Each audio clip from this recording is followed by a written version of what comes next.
Hi there, this is Sheena Rowlands and today I'm sharing with you my latest layout for the Hey Little Magpie scrapbook store. So for this layout I'm going to be using the Vicki Boutin Print Shop range, and I've picked out all the blues, yellows and greens, and that's what I'm aiming to use for this layout today.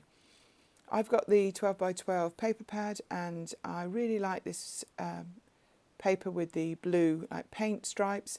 So I decided I'm going to cut those out and use them on this layout. So I'm just going to trim them all off and get them into some sort of position. I'm not going to shorten them yet because knowing my look I'll probably make them a little bit too short. So I'm just going to trim them off and line them up. Because I use the 12 by 12 paper pad and I've got two of these, I feel a little bit easier about cutting into it just like this.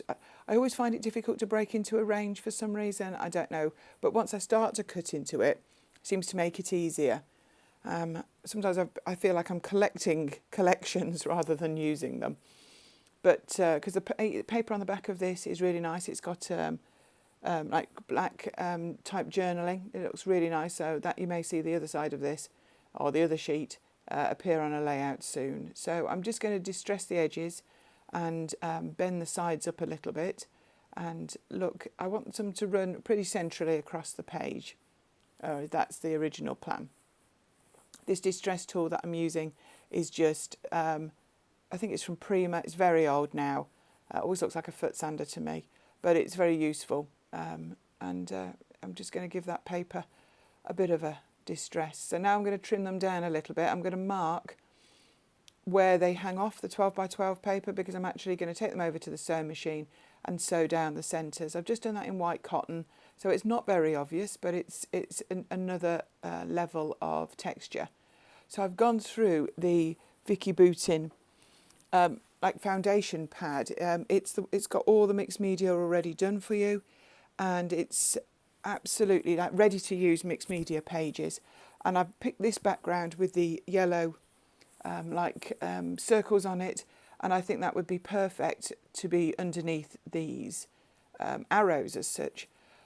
I mean, you could make that mixed media yourself, and there are stencils in the range that are perfect as well, but for somebody that is not very confident or not used to it or doesn't have the supplies, this paper pad is absolutely brilliant.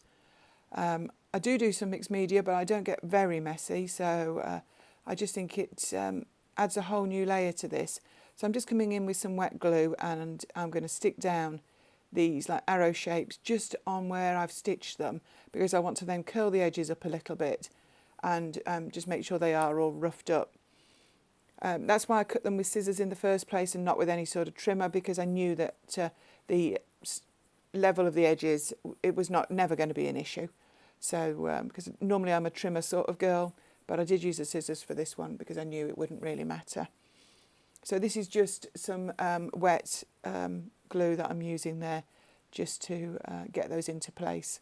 I thought it was easier because that way they would definitely be stuck.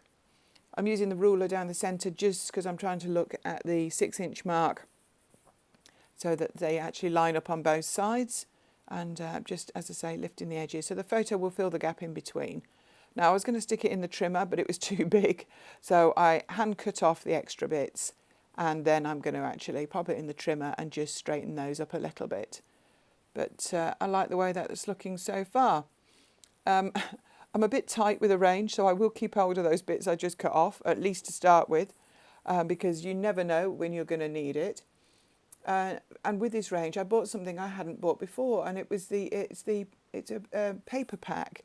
So there's lots of layers you can use and bits and pieces, but they're very thin, and some of them are even like sticker-like, which is something I've not used before, but I really like them. I like the feel. I thought they were really good for tucking in around the photo and building up a number of layers without adding too much more thickness to it.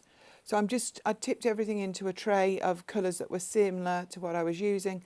So some of these flowers are actually die cut, some of them are stickers. If they are the sticker ones, I'm going to actually leave the backing on them, just to give them that support whilst they get stuck down.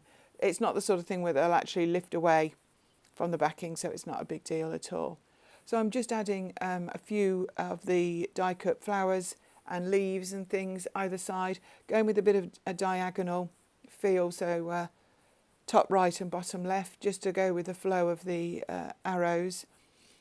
I'm going to add some journaling to the photo when it's all finished and off camera, because the photograph, even though you can't tell, is taken in the Buckingham Palace Gardens, and there were certain parts of it where you couldn't have parts of the building behind you, and we went to an open day where they took you around the gardens that you don't normally see as a member of the public, and you could spend a lot of time. You could take a picnic, you could just really enjoy the surroundings, and it was a fabulous day. The weather was good.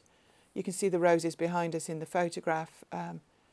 It was enjoyable, but yes, there were certain parts of the palace you could not have behind you in a photograph. So we were off to one side, and there were actually people watching and just making sure that you were behaving. So this is us with the garden. So you can't tell that we're at Buckingham Palace, but I know, and that's enough. And I will add that to the little tab on the side eventually that we're there. But it was an absolutely cracking day out. So I've added some black foam underneath the photograph just to lift it up, and that lifts it off the arrows so that it just makes it easier to tuck things underneath. As I say, I've got a couple of these paper layers underneath the photograph, just picking out the yellows and the like the tealy blues out of the other papers. It's actually way more coordinated than I thought it was going to be, because there's some beautiful colours in this range. I would really recommend you check it out in the shop. There's chipboard shapes, as I say, this paper pack, the stamps, the stencils, there's ephemera. It's a really good but a really big range, so lots of choices, lots to suit everybody.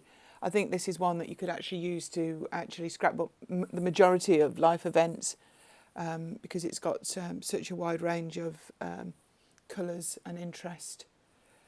So I'm doing what I do best, which is faffing, and I'm just trying to arrange things either side of the photograph. Now I really like the ticket, the like mustardy coloured, because it says day pass, and I thought that was perfect to kind of go with the fact that we were there for the day. So that really, even though that doesn't end up being the title, that's something that I wanted definitely to be there. I also didn't want to cover too much else up. I really liked the way that the arrow shape chevron-y thing had gone, so I didn't want to cover too much of that up. I also didn't want to cover up too much of the mixed media background. So I wanted that peeking out as well. So that was the way that I was thinking. So I think it's time to start to stick it all down. It looks like it came together easily. It did feel a bit like that, if I'm honest. I think once I'd got the arrow things sewn and stuck down, and I'd chosen the background, there were so many bits and pieces to choose from to add to it. In fact, I was trying not to add too much in the end. So I think sometimes by limiting your supplies, it kind of focuses your mind. I did struggle a little bit when it came to adding some sort of title. I feel like sometimes I get a bit old-fashioned. In the old days, you used to have your pattern paper and your photograph and your title, and I felt like there was like a formula for scrapbooking. Now that doesn't, it's not like that anymore. It's anything goes, but I still feel like there should be some sort of title, even if it's not huge. So I do have a good look through the stickers and the chipboard before I finish off. But it's funny that I'm still a little, I'm maybe stuck in my ways a little bit.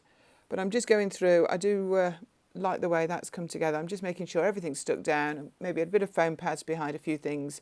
So this is when I'm starting to think, what can I call this layout? What can I stick across that? Can I stick something across the ticket? That's the way that I'm thinking. Lots of different choices. I'm backwards and forwards. I found one that says taking pictures to save memories. I think that's really nice. Then I just came in, and I think that it's a distress oxide, and I'm just adding a few splatters, particularly below the photograph, because there was no mixed media on the pre-done background there. So I just wanted a few splatters to tie in the colours. But that's it, literally all I did to add to it. Thank you so much for watching this video. There'll be a full image in just a moment, and then there'll be some close-ups as well. I much appreciated that you're watching this video, hopefully to the end.